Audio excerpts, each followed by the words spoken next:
महाराज जी के आज के विशेषांक में रक्षा सूत्र परिवार के सभी सदस्यों का हार्दिक स्वागत है। बाबा जी के भक्तों को राम राम।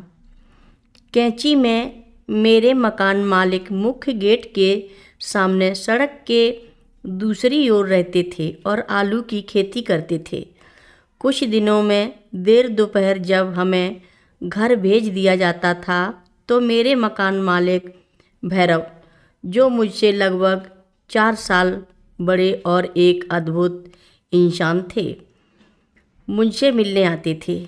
वह और उनका पूरा परिवार महाराज जी के बड़े भक्त थे और उन्होंने देखा था कि जब महाराज जी उनके घाटी में आए और आश्रम बनाया तो उनके जीवन में कैसे कैसे बदलाव आया।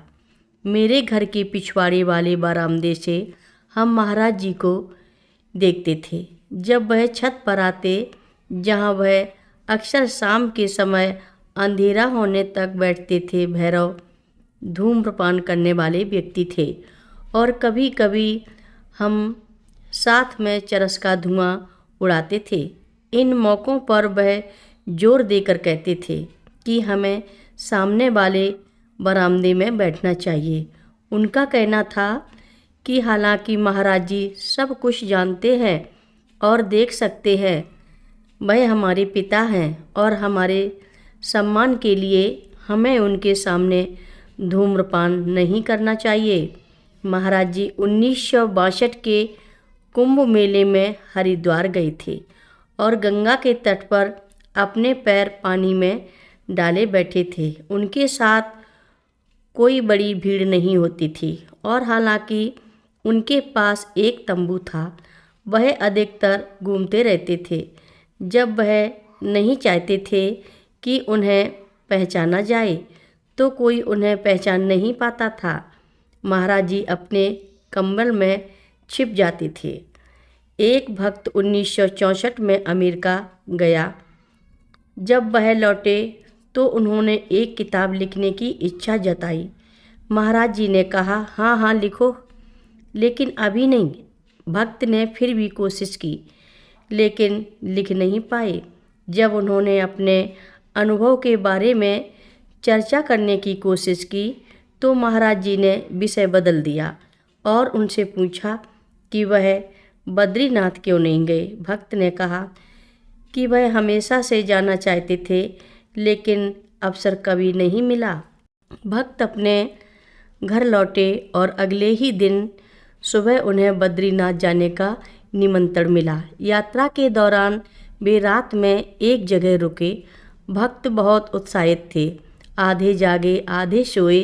जैसे एक टांच में उन्होंने महसूस किया कि बद्रीनाथ का शिव मूर्ति उनके करीब आ रही है और फिर मूर्ति ने उन्हें एक डंडा और एक चाबी दी।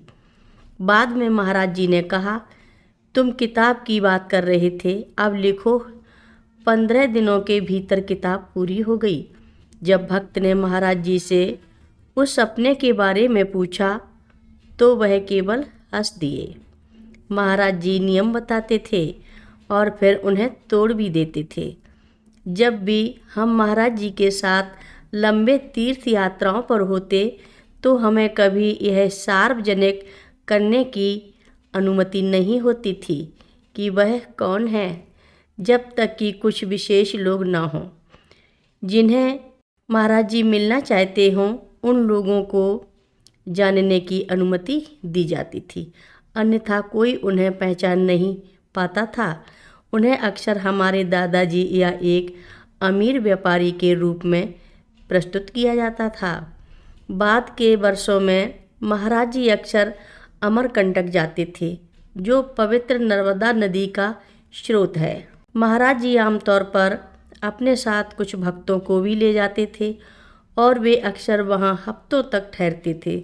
जब उनकी यात्राएं वहाँ अधिक होने लगीं तो शहर के लोग और स्थानीय साधु उन्हें पहचानने लगे। हालांकि महाराज जी ने अपनी पहचान छुपाए रखी थी।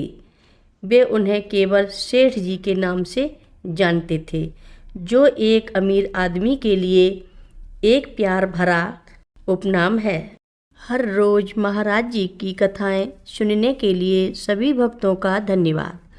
सभी भक्त रक्षा सूत्र चैनल को सब्सक्राइब करें, शेयर करें, लाइक करें, घंटी बजाना ना भूलें।